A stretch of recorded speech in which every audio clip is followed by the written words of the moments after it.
To da farko dai ga kanin labaran.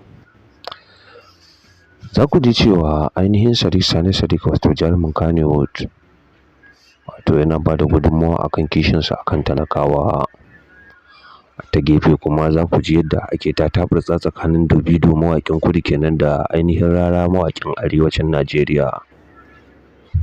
Assalamu alaikum wa rahmatullahi ta'ala wa barakatuhu, barkanmu da wannan lokaci. Sannunmu da sake saduwa da ku a cikin wannan tasha tamu mai albarka. Dan yau ka fara shigowa wannan tasha ka daure ka danna mana subscribe sannan ka haɗa mana da alamar ƙararrawa. Ta yadda da zarar mun ɗora shirye-shiryenmu za su riske ka cikin ƙanƙanin lokaci. A farko dai za ku ji cewa Sadiq Sani Sadiq ya ƙalubalanci jaruman Kannywood, musamman ma manya-manyan jarumai da suke goyon bayan wannan hali da ake ciki na sace-sace da ta'addanci da ya addabi arewacin Najeriya. Bisa hakan ne yake ƙalubalantar kowa cewar ba za su amince ba kuma wato shi ne mutum na biyu da ya nuna kishin arewanci a jaruman Kannywood. Wato daga Naziru Sarkin Waƙa sai ainihin Sadiq Sani Sadiq. Sakamakon ƙalubale da ake fuskanta a arewacin Najeriya. Amma a hakan ma ba a ƙasa a gwiwa ba. Sun ce ba za su ainihin fasa zanga-zanga ba sakamakon ainihin wannan abu da yake faruwa. A ta gefe kuma za ku ji cewa Rara ya haɗa tawagar 'yan jaruman Kannywood domin zuwa taya Bola Ahmed Tinubu ranar dimokuraɗiyya. Bayan halin da ake ciki suka ɗunguma ganin cewa sun tafi Abuja taya Bola Ahmed Tinubu ranar dimokuraɗiyya. Wato a yau ne dimokuraɗiyyar ba mu san abin da ta haifar ba face tashin hankali da ainihin tada zaune tsaye.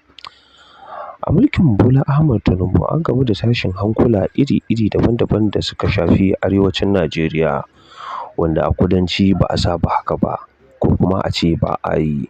Amma a hakan wai 'yan arewacin Najeriya ne suka tafi yiwa Bola Ahmed Tinubu ainihin cewar taya murnar dimokuraɗiyya ranar dimokuraɗiyya, bayan kuma da halin da aka shiga a wannan lokaci. A hakan ne mutane suka kafu a social media sakamakon Davido ya je ya yi waƙa a ina aka buɗe World Cup ɗin, za a fara World Cup ɗin duniya. Wato a hakan ne Davido ya yi waƙarsa, shi ne 'yan arewacin Najeriya musamman ma Rarara da ya fito yana ƙalubalantarsa cewar ta ya zai je ya ɗibi magana cikin gida ya fitar da ita waje. Ta yaya? Davido ya mayar da martani ya ce bayan kalaman Rarara, Davido ya mayar da martani ya ce mara shi da yana da ilimi da sai ya tsaya ya yi magana da shi. Kaga kenan yana nuna cewa Rarara ba shi da ilimin da zai tsaya ya saurara da shi kuma ya masa magana. Hakan ne abin ya ja cece-kuce a social media. Har yanzu dai ana nan ana ta yi, wato 'yan social media sun fara buga hoton Rarara wato sarki Abu Jahal, wato shugaban Abu Jahal na Arewa, wato shugaban jahilai na arewacin Najeriya. Dan yau ka fara shigowa wannan tasha ka daure ka danna mana subscribe sannan ka haɗa mana da alamar ƙararrawa.